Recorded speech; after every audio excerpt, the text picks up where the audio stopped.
Online. Welcome to those of you who are in the room, and welcome to all of our guests. It's really great to see you all.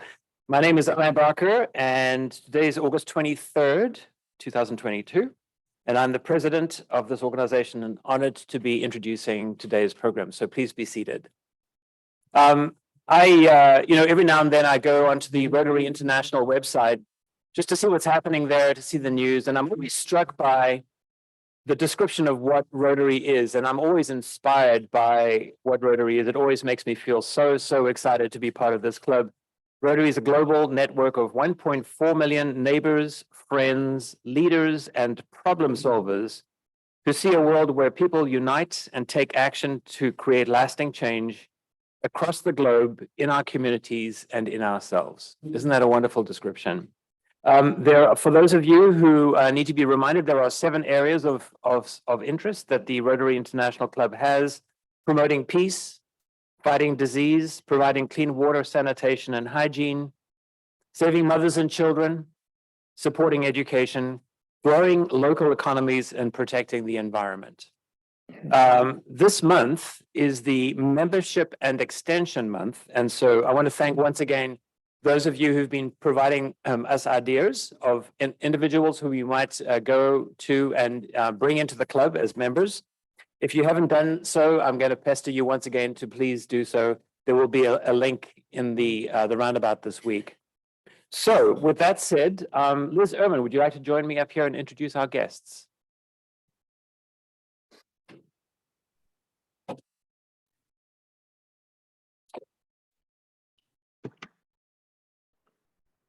Thanks so much.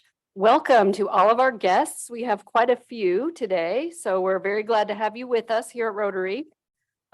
We have several guests of Jim Bright. If you would all stand up and be recognized when we call your name, that would be great. We have Don Bird with Braver Angels. Oh, he's online. Okay, there you are. John Miller with IU Bloomington Rotaract, who's the president.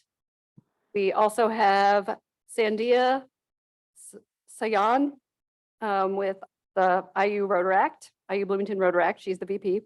There she is. Thank you. We also have Brad Kimmel, who's the executive director of IU Public Media.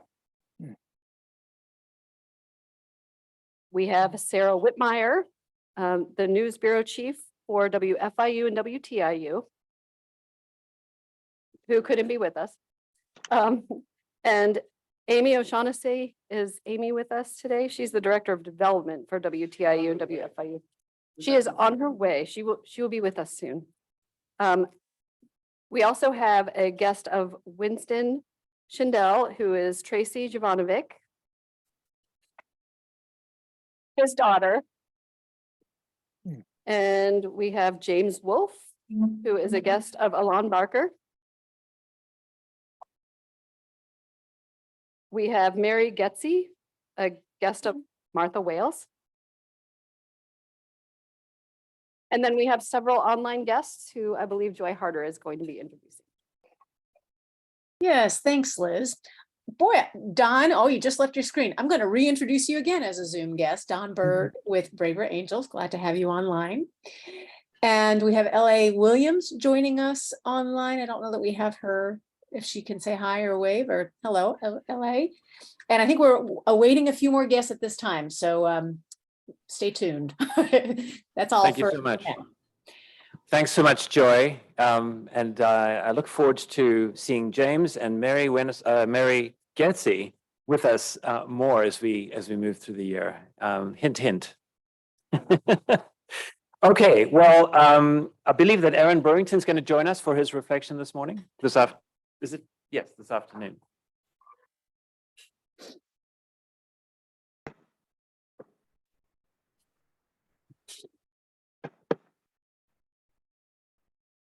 Hello.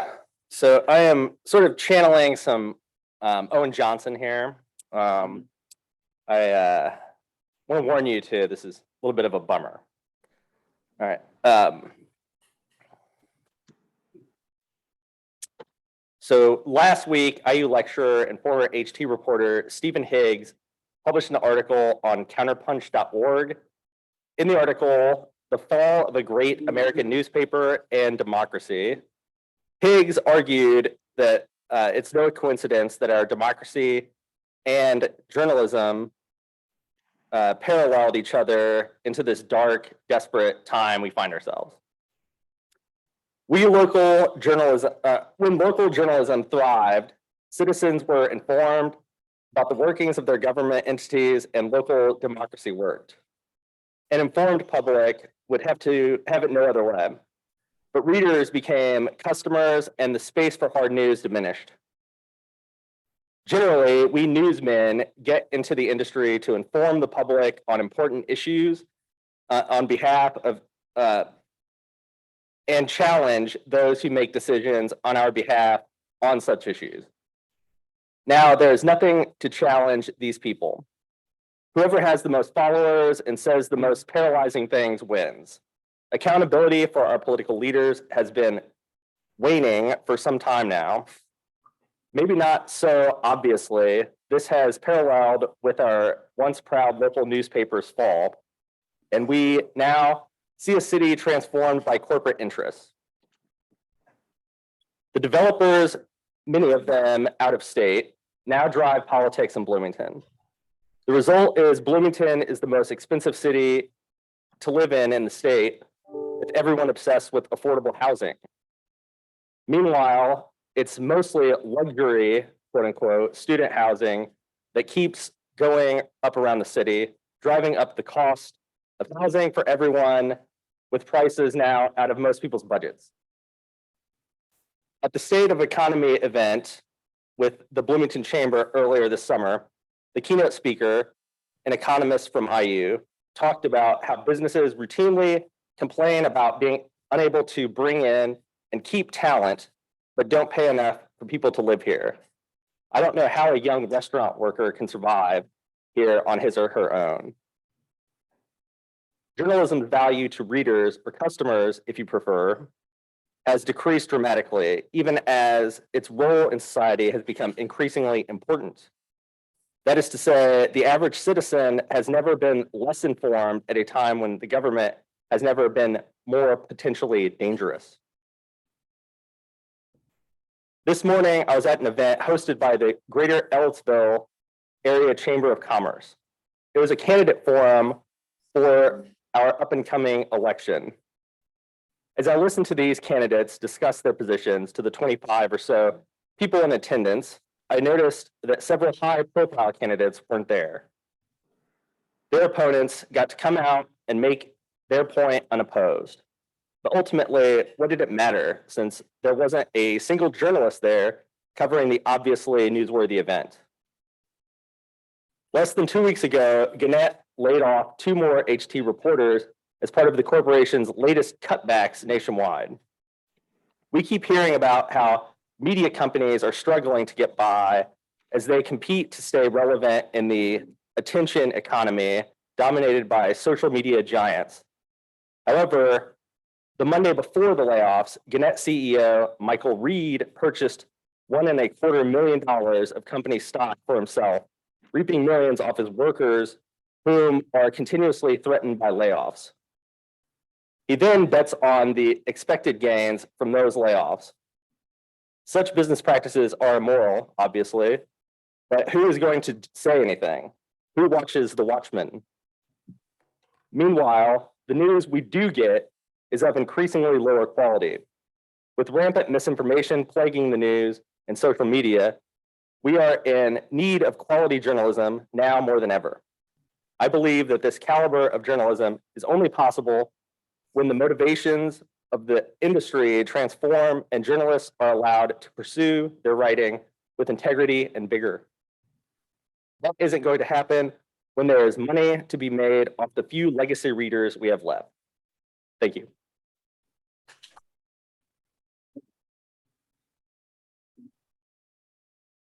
Thank you, Aaron. And what a great example of a Rotarian standing up for things that he truly believes in.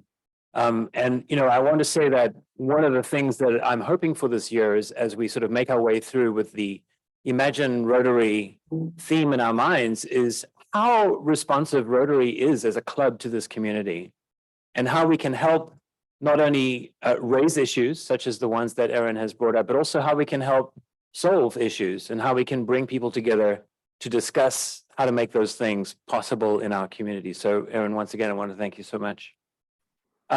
Okay, so a few club updates. I just want to quickly go through. I'm going to jump down a little bit on my list here. Ron Barnes wanted me to let you know that Teachers Warehouse Golf Tournament tomorrow is still in need of a volunteer to help between 7:30 and 10:30, and I believe that that's AM. Two people. And so if any of you, either online or in person, are interested in joining and having some fun with Teachers Warehouse and doing that tomorrow morning, please make contact with Ron. We also wanted to mention, for those of you who are golf fanatics, our club member C.M. Morrison mentioned this week that the Wheeler Mission is having their 100 holes for the homeless this coming Thursday, so that's 2 days' time, at Eagle Point. More about this event is on the Wheeler Mission website, so you can go there and have a look. Okay, I believe that Joy Harder is going to be talking to us about youth services. Joy, do you want to open up your mic and join us? Yes, thank you, Alon. I first want to introduce you to your Rotary Youth Services Committee. That includes Katie Beck, Raj Hadawi, who can wave. Hello, Raj. And Tina Swanson and Jimmy Torrey, and yours truly. And we as a committee are always interested in other members of our club joining our committee. But the beauty of the Youth Services Committee is there's always many opportunities to partake, even if you're not on our committee. So we encourage that you be in touch with us. I most importantly want to mention two youth services initiatives and projects. The first one is RILA, which is coming up in October 21st through the 23rd. Our own Lauren Snyder is the district chair of RILA this year, and we need your help, club members, to help us find participants from our club and perhaps even other clubs to or other areas to participate in RILA. So please tell your friends and neighbors, and then you can contact either myself or Lauren with potential candidates for RILA. And then I also want to, we're working on Interact, re-infusing life into both the North and South Interact clubs.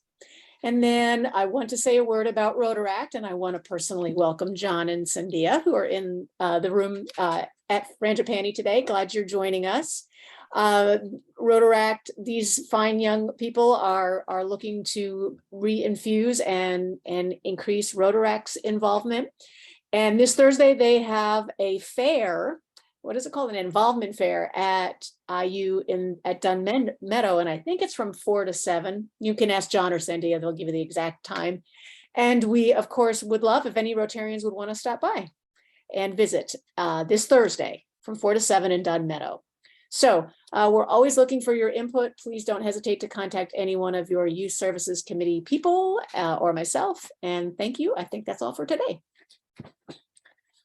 Thank you so much, Joy. It's always wonderful to have you with us. So really, thank you. You're welcome. I want to mention that in discussion with Rotaract, we're also talking about the possibility of a peace summit for youth in this area in the spring. And we'll be having more information for you about that as time goes on. I'm very, very excited about that project myself. Okay, we're going to run through a few things here. Birthdays, we have Chris Kroll, who is August 23rd, and Bill Oates, August 24th. So those two are having their birthdays this week.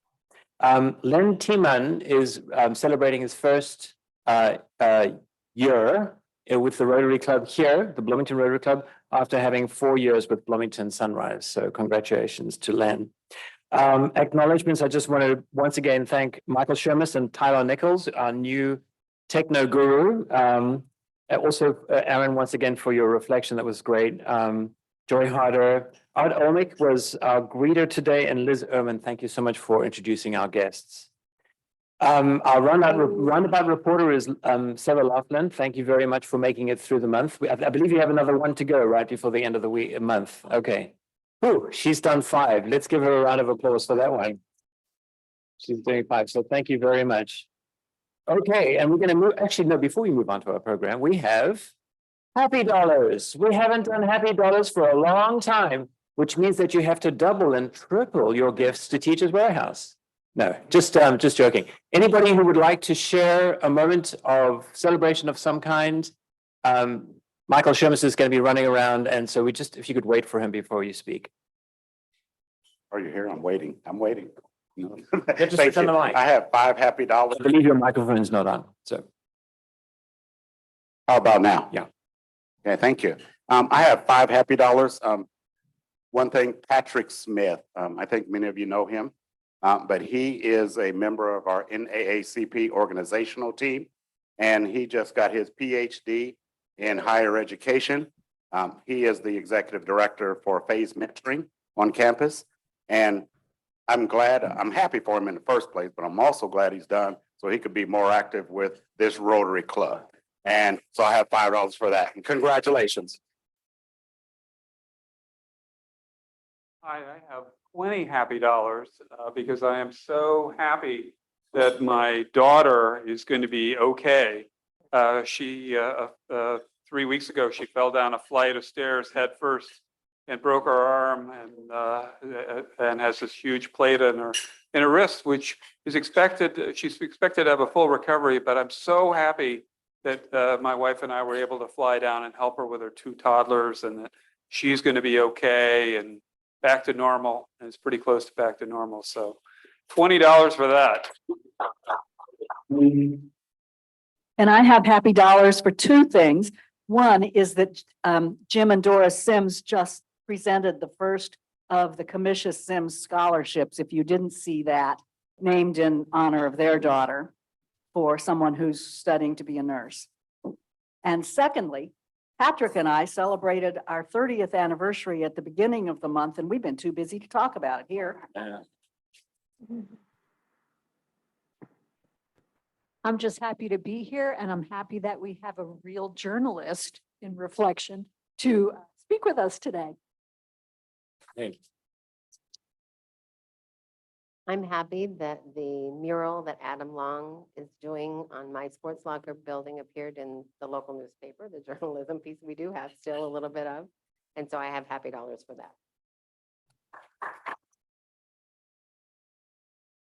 Hi, I'm just happy to be here because I don't get here in person very often.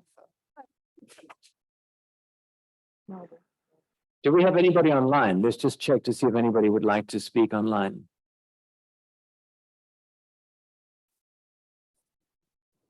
Okay, let's keep going. I am happy today for 2 reasons.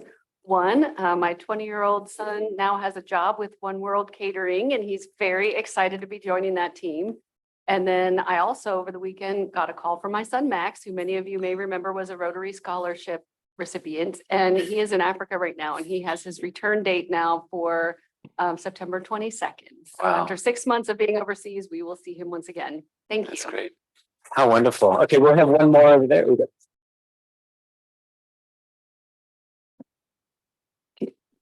Okay, I'm going to give $20 and put it on the tab. Because my sister and her daughter were here this weekend. We had a wonderful time. And I discovered my niece works for the newspaper in Dubuque, Iowa, which is flourishing, and it is employee owned. And Interesting. they're it's very active in developing programs in the city of Dubuque. Who would have guessed? They're leading town on the river. So I'm very happy about that. And my cast is off. Yay. Yeah. I'll just do one more, yeah. Oh, we shouldn't deprive the back table, so we'll do one at the back as well. 2 more. 57 happy dollars for our 57th wedding anniversary.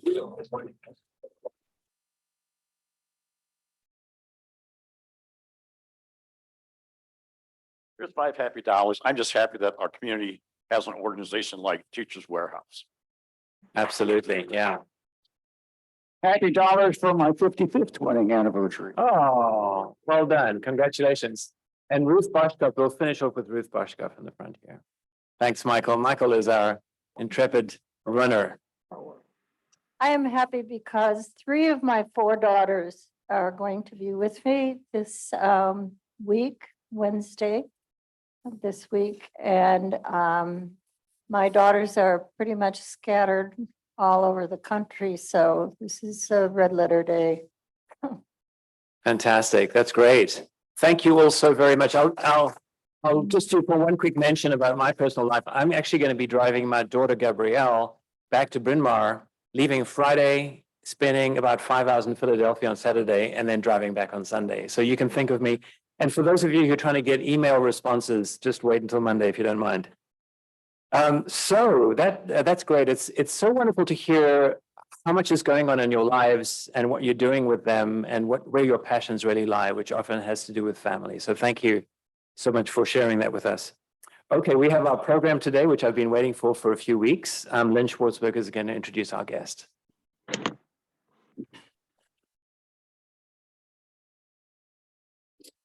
Well, hello there, fellow Rotarians. It's been a while.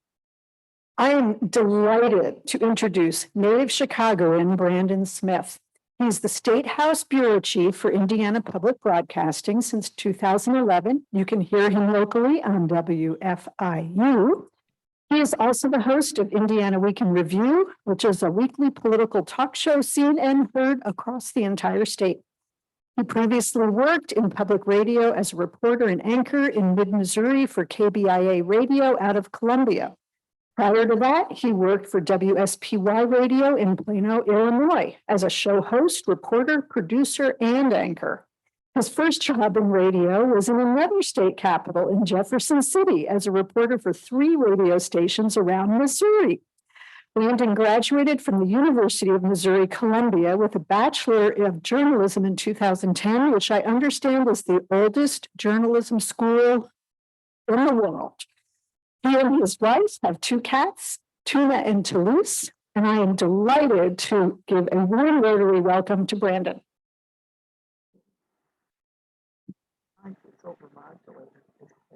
Thank you all very much for having me here today. It's always great to talk to groups who are interested in what I'm reporting on, because as we just heard, there maybe isn't quite enough of that.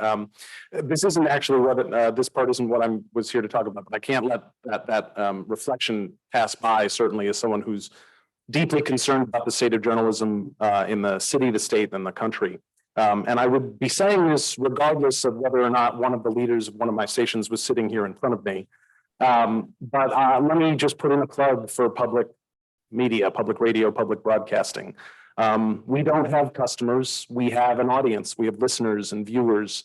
The cliche of viewers and listeners like you is a cliche because it's true. What we do, what I do, is only possible because of the support we receive from the community.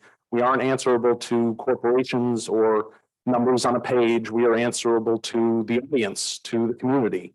And that drives our work. And I hope it's reflected in our work, because we're working very hard to try and fill those gaps that exist around the world when it comes to coverage. So just had to say that before I get started with the rest of my talk here. I'm going to try and leave a lot of time for questions because I'm most interested in hearing what you want to know. But I'm here to talk about the recent legislative special session here in Indiana. And so to start with, I'll just lay out sort of like the bare facts, the timeline of how we got to where we are today, which is about 2 weeks away from a near total abortion ban taking effect in Indiana. So this special session, the groundwork for the special session was laid months ago. We knew that the US Supreme Court was considering a major abortion case, and there was a lot of speculation, certainly, that the court, currently made up of several conservative members and only a few left-leaning members, was going to take steps to allow states to largely ban abortion. But the timing of that was such that Indiana lawmakers didn't do anything during their regular session this year, which they would normally do on abortion, because the thought was, well, we don't know exactly what the Supreme Court is going to do, and so we can't write a bill that speaks to what they will allow us to do without knowing that first. So the plan was always to come back in a special session in the middle of the summer after the Supreme Court made its ruling. The Supreme Court made its ruling as expected. It allowed states to fully ban abortion, and Indiana was the first state in the country to meet in a legislative session to consider a new abortion ban. I think you probably heard about other states that had abortion bans already ready to go. Texas had one that was being litigated, but several states had what were called trigger bans. So those were laws already on the books that weren't able to be enforced because of existing Supreme Court precedents, but that the second Roe v. Wade, the longstanding precedent, was overturned, as it was this summer, those bans went into effect. Indiana didn't have anything like that. And so we were the first state, and thus a bit of a spotlight on Indiana, because we were the first state to consider a new ban in the wake of that ruling. So the irony of this is that in Indiana, the governor is the only one who can call a special session, and he did so because he wanted to send money back to Hoosiers because we had collected so much at the end of our fiscal year. Lawmakers obviously took that as an opportunity to not just focus on that, but also to consider an abortion ban. So I'll talk about those two sort of aspects of the special session here briefly.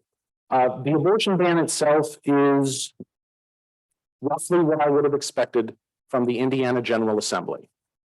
It changed a little bit by the time we got to the end of the process, but fundamentally it bans abortion except in very limited circumstances. Those circumstances are: one, you are allowed to get an abortion if the life of the pregnant person is at risk. The complicating factor there is, what does that mean? That's a decision that a doctor makes, certainly, and the bill allows for a doctor to make that decision. But a doctor could lose their license for performing an unlawful abortion. And so what one doctor with the patient in front of them says, if this person doesn't have an abortion, I'm worried about their life or their significant health, so I have to do it. Well, if the medical licensing board in Indiana decides differently, that doctor loses their license, which many doctors have said will make them think twice about how they treat their patients, which could endanger people's lives. One of the other exceptions is an exception in cases of rape and incest. But that exception only extends to 10 weeks, what Indiana law calls 10 weeks post-fertilization age, which is a standard that the medical community does not use, and Indiana law uses for reasons passing understanding. It's actually about what we would normally think of as 12 weeks of pregnancy. So if you are a victim of one of these cases and you don't realize you're pregnant, for instance, if you were, say, a young girl, like a 10-year-old in Ohio who had to travel here for an abortion a few weeks ago, because Ohio law pretty much banned them entirely. If you didn't know you were pregnant in time, you're going to give birth to that child. So says the Indiana General Assembly. And then the other exception is in cases what are known as lethal fetal anomalies. So that's a case where the fetus simply cannot survive outside of the womb. But again, there's a time limit on that. It's 20 weeks post-fertilization age, 22 weeks of pregnancy that we would normally consider, which, as many in the medical community have said, most of those lethal fetal anomalies don't even show up until that date. So effectively, a ban on those abortions. That's all. It is, well, I can share with you what I wrote the night that the law passed, which is that Indiana Republican lawmakers voted to force thousands of people to give birth in Indiana, in a state with some of the worst infant and maternal mortality rates in the country. That is what they did. I don't know what that's going to look like for the next months and years. A recent study out of a university in Colorado said that abortion bans like this will lead to a 17% increase in maternal death and a 33% increase in maternal death among the Black community, which is also one of the worst. Indiana has one of the worst rates in the country for that population. So I can say fairly definitively, people will die. Indiana lawmakers felt those deaths were acceptable in order to force people to give birth. I want to talk briefly, I'm not Mr. Happy Fun Guy this morning, or this afternoon.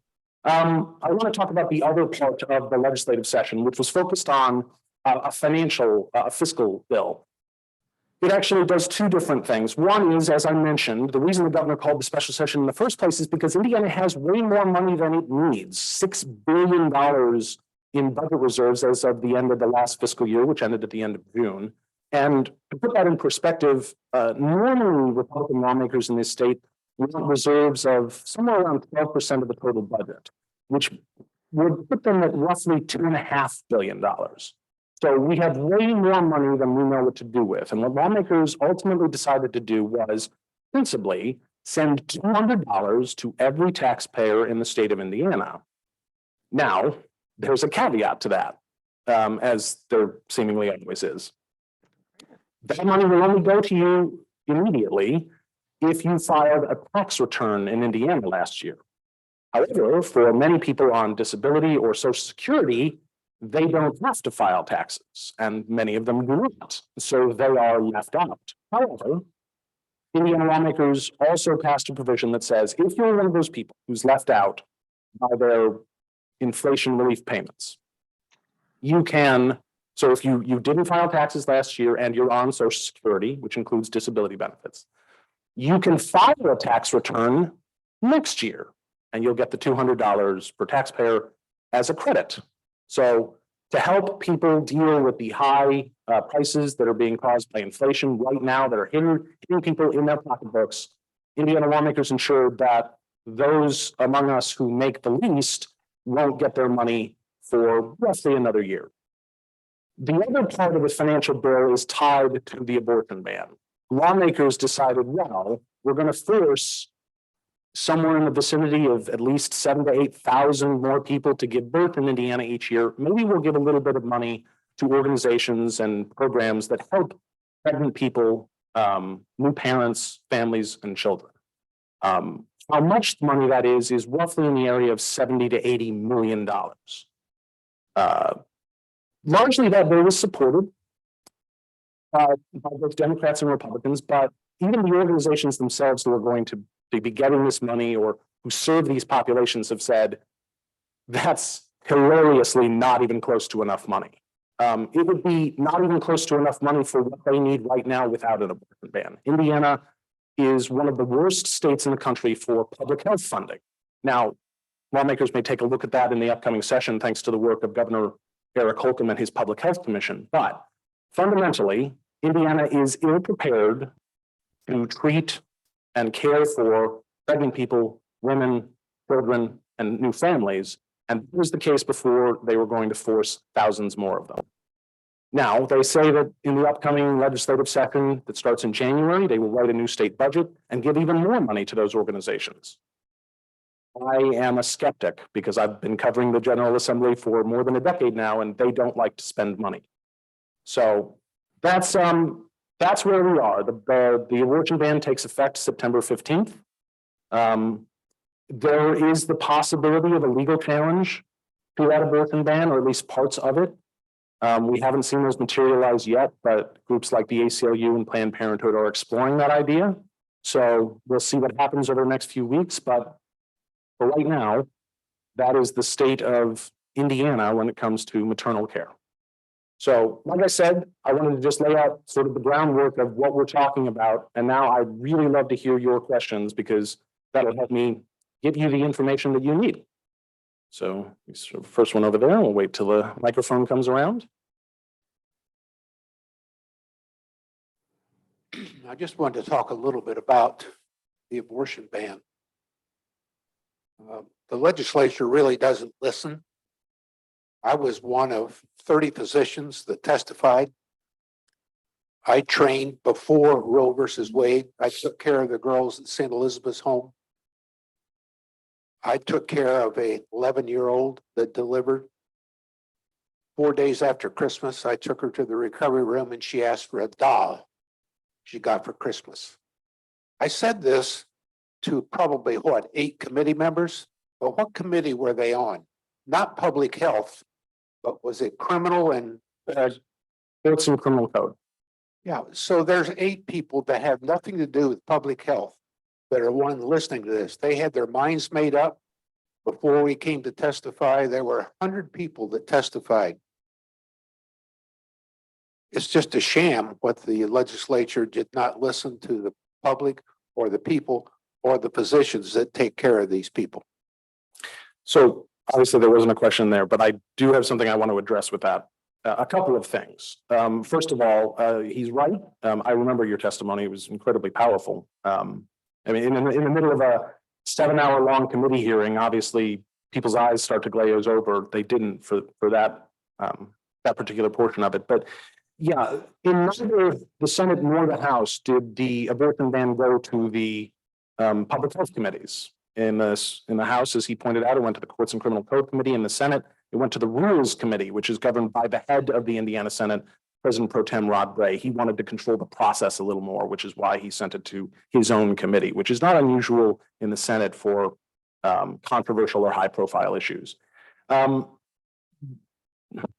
of the reason that they send those to those committees is that they say, well, the abortion ban deals with criminal law. That's slightly true, but mostly it deals with health. And the reason they didn't send it to the Public Health Committee is they wanted a committee they could more easily control and guarantee that it would get out of, and that was that committee. Same thing with as I said, in the Senate. The other thing I'll say is about the idea of Indiana lawmakers being responsive or not to the public. There is increasing evidence that they are not responsive to much of the Indiana public. And perhaps an outstanding question as to whether or not they are responsible to their own individual constituents. Certainly, we haven't seen a lot of public polling when it comes to abortion in Indiana, because we don't see a lot of public polling in Indiana at all. It's a notoriously difficult state to publicly poll. However, what little public polling we've seen is that the majority of Hoosiers want abortion legal. Vast majority of Hoosiers want abortion legal in at least some circumstances, which technically this bill does. However, I can tell you that House and Senate Republican members, the campaign committees, so not public dollars, the campaign committees for those two caucuses did their own public polling in the weeks leading up to the special session, because they wanted to take the temperature of their constituents, their voters, on what they should do. And I can tell you that they did not listen to their constituents. I can't report exactly what the numbers are, but we know that the majority of Hoosiers wanted abortion legal in most cases. The overwhelming majority of Hoosiers wanted to basically keep things roughly the same as they are in current law, which was abortion legal in all circumstances up to at least 22 weeks, and then with some exceptions to go past that. We can see similar things taking place this past session on a bill that made it so that no one has to get a license to carry a handgun in public. Individual members often survey their constituents leading up to a legislative session. Hey, what are you interested in? They choose some questions, they send them out in the mail to all their constituents, they get some back. We couldn't find a Republican member who made their survey results public that had their constituents telling them they wanted that bill. In fact, the vast majority of people who returned those surveys to Republican lawmakers said that they didn't want that bill.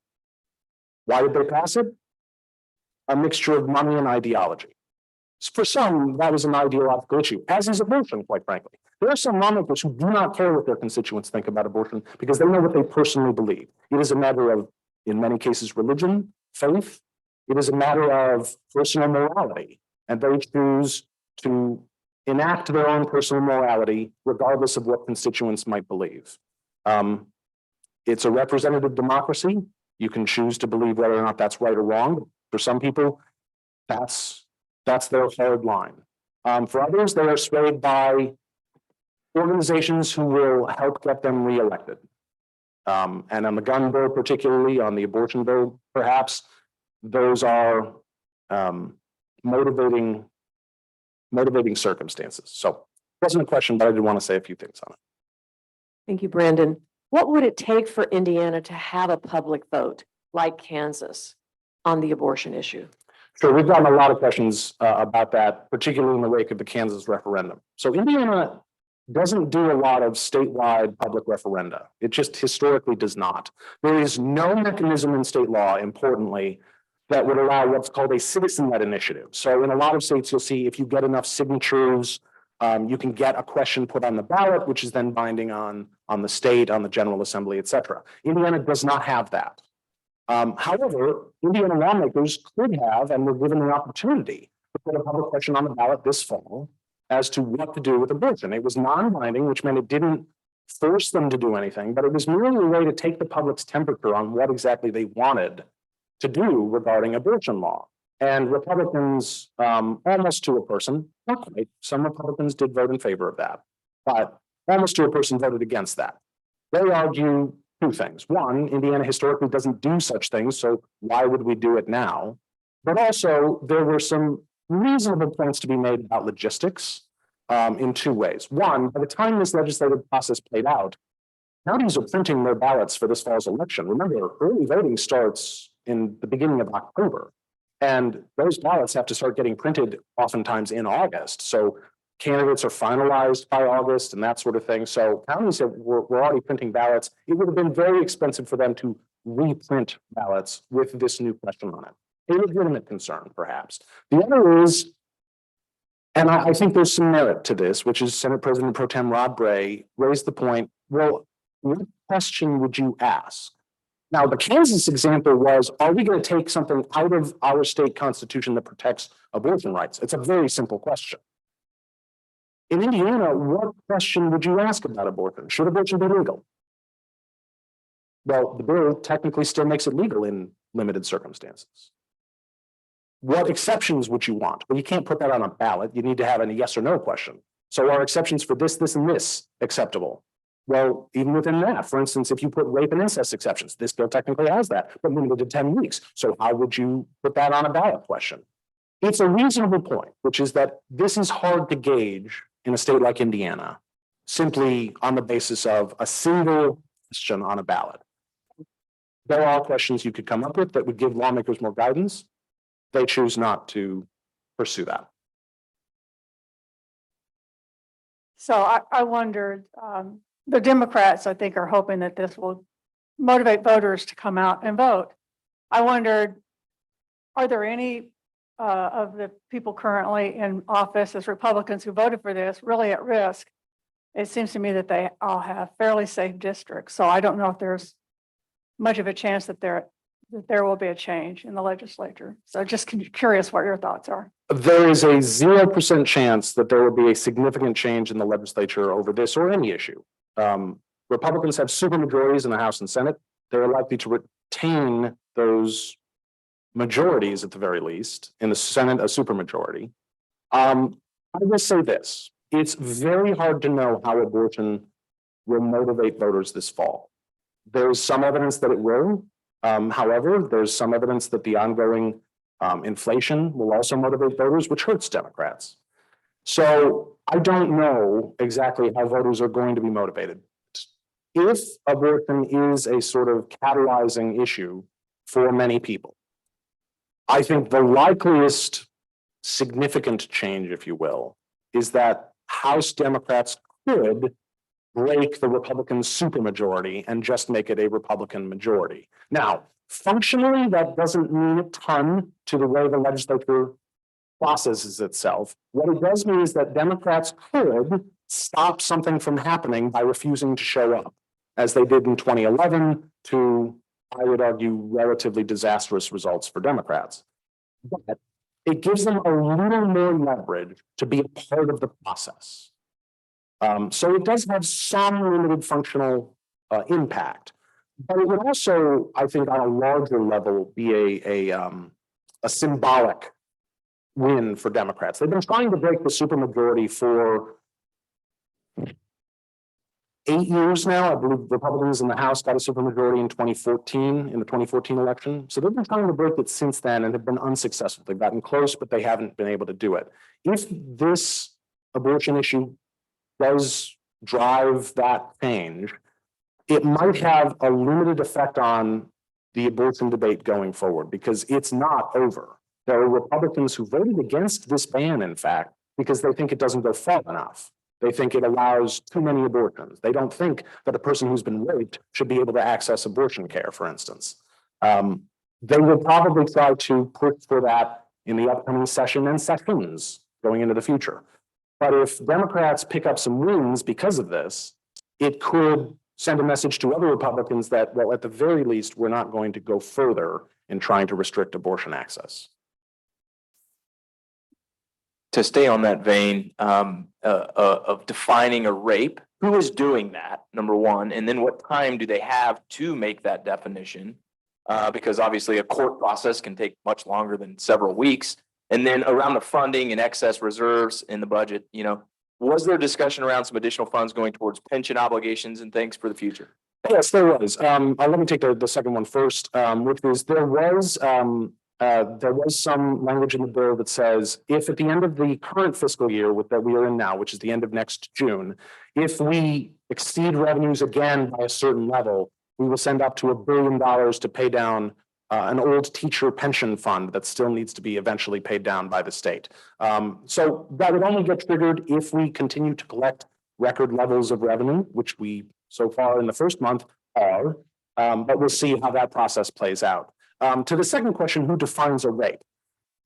There is nothing in the ban, and this is important, that requires any sort of prosecution or conviction or even a police report being made in order to access abortion care for a victim of rape or incest. Basically, the process is roughly that you would go to a doctor and say, I'm the victim of rape, I'm the victim of incest, I would like to access abortion care if you're within that 10, 12-week window.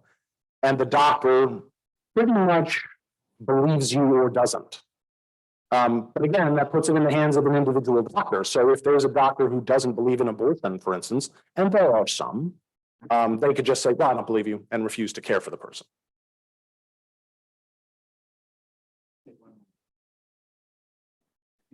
I'm curious about the budget surplus. Does the legislature have intention of adjusting the way we collect revenue from citizens in order to prevent us from stockpiling so much taxpayer dollars? It's a good question, but, and I hear this a lot, but honestly, no, strictly speaking, I mean, they will discuss tax cuts. They cut taxes in the last session. They will look at more tax cuts likely in the upcoming session. That's an adjustment to how we collect money from citizens. But importantly, no, because things are going really good right now when it comes to state finances. There are a lot of reasons for that. Quite honestly, the pandemic and all of the federal spending that happened because of it is a big part of that. Inflation is bad for the average person. It's good for government finances. You pay more in taxes, et cetera. But these won't last forever. So if we cut ourselves off in the ability of how much money the state can collect now when things are good, eventually things aren't going to be good and we will be left with budget deficits, and then we will have to slash services even more than they've already been slashed after the Great Recession. So no, there are no plans other than perhaps some more tax cuts to significantly change the way Indiana collects its revenues. But there's a good reason for that, because this is not always going to be how it is. One other thing I'll say with that is lawmakers are looking at several things in the next state budget that would spend a lot of money in areas that they haven't spent in. Public health being one of them. The governor wants state employees to get a significant pay raise because they are dramatically underpaid, and it's difficult to recruit people to those important professions. It's difficult to retain them to those important professions. I have a colleague who works in the bankruptcy court in Marion County, and she regularly sees state employees with full-time jobs who are on food stamps. The governor is trying to address that in the upcoming session. There are also significant increases in K-12 education and things like that that they will also consider. So that's another way to sort of address, if you will, we have all this money, let's see what we can do with it. And I know I've gone a little bit over time, so I thank you for indulging me, but I'm glad I could answer your questions. Brendan, thank you so much. That was really quite amazing. And in your honor, we make a contribution to New Hope Families, which is this amazing organization in Bloomington, whose facility downtown you should go and check out. It's really amazing. I was just riding my bicycle past it the other day. Founded in 2011, emergency housing solution for Monroe County that keeps families of all kinds together as they get their lives back together. And so thank you so much for being with us. I wanted to just celebrate the fact that in Rotary, being a non-political and non-religious organization, we have an opportunity to illuminate issues of the day together in a safe space in which we can truly analyze and share and talk about things that mean a lot to us. So I wanted to recognize that we are a group made up of many, many different people with different faith traditions and different ways of thinking about things. And I really appreciate, Brandon, you bringing us a lot of these issues today that we can mull over as we continue to do our good work. So with that, I just wanted to thank you all so much for being with us, and we'll see you again next Tuesday. Thank you so much. Bye. Oh, wait. The four-way test. The center of our being. Let's stand and recite the 4A+1 test of the things we think, say, or do. First, is it the truth? Second, is it fair to all? Third, will it build goodwill and better friendships? Fourth, will it be Beneficial to all concerned. And fifth, is it fun? Thank you all so much. Thank you.